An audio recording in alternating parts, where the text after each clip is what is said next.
everybody, Dr. Mandy here.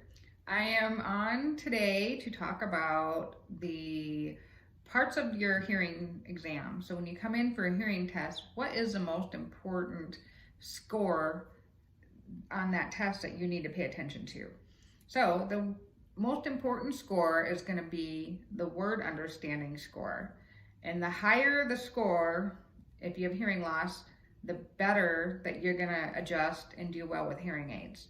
So the beeps are important for prescribing and all that stuff, but what's really important is the word understanding score. So when somebody is explaining the test results and they say, oh, you have 96% word understanding, well, what that tells us is if we fix your hearing loss, you were gonna do really well with hearing aids. So 96% is essentially if somebody gave you a word list of say the word blah and you say the word and you missed 1 out of 25, that's really good. We know that you're going to be successful with hearing aids.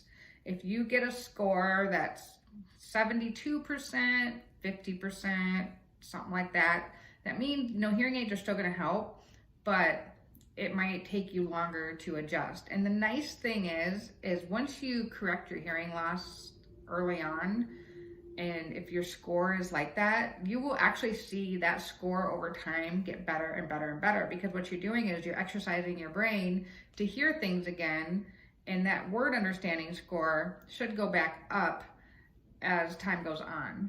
So don't get discouraged if your score is not that great, but what we want to do is catch that hearing loss, correct it early on, and get that score up, because we want to make sure that you're going to be successful with hearing aids.